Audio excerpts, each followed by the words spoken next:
یہ کتاب ہے رسول اکرم صلی اللہ علیہ وسلم کی لیڈرشپ کے حوالے سے. اس کتاب کے صفحہ نمبر 39 پر جناب پیرزادہ امداد حسین صاحب لکھتے ہیں کہ 1979 میں ایک جگہ میلاد النبی کا پروگرام تھا. تو میلاد النبی کی محفل میں ایک غیر مسلم انگریز گورا کاؤنسلر بھی آیا تھا. اس نے بھی کوئی باتیں کرنی تھی. کہتے ہیں دوران محفل جب اسپیکر یا نعت خواں رسول اکرم نور مجسم شفیع معظم صلی اللہ علیہ وسلم کا نامی اسم گرامی محمد وہ یہ نام پکارتا تو مجمع میں جتنے بھی لوگ بیٹھے ہوتے وہ رسول اللہ کا نام سنتے ہی انگوٹھے چوم کر آنکھوں سے لگاتے.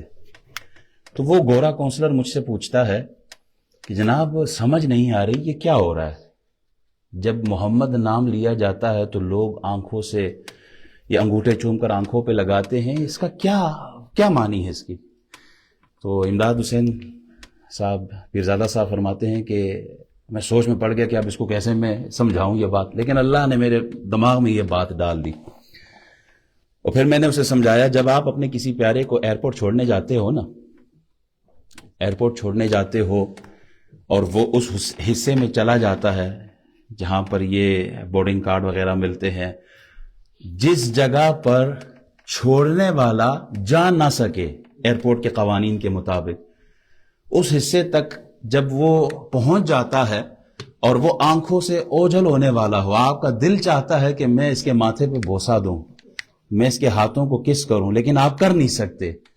تو آپ کیا کرتے ہیں؟ کہا جیسے ہی اوجھل ہونے والا ہو آپ اپنے ہاتھ کی انگلیوں کو چومتے ہیں اور پھر اس کی طرف اشارہ کر دیتے ہیں. کہا قوانین فطرت کے مطابق اب امت رسول اللہ سے تو نہیں مل سکتی نا, لیکن جب آپ کا نام سنتی ہے امت تو فرتے محبت میں جذبات میں آپ کے نام کو چومتی ہے اور پھر آنکھوں سے لگاتی ہے. ہم اپنی محبت کا اظہار اس طرح کرتے ہیں. تو وہ کاؤنسلر بڑا حیران ہوا اور حیران ہو کر کہتا ہے, جب اس کی تقریر کا موقع آیا تو اپنی تقریر میں کہتا ہے, There is none in the history of mankind whose name is being kissed by his followers even after 13 centuries.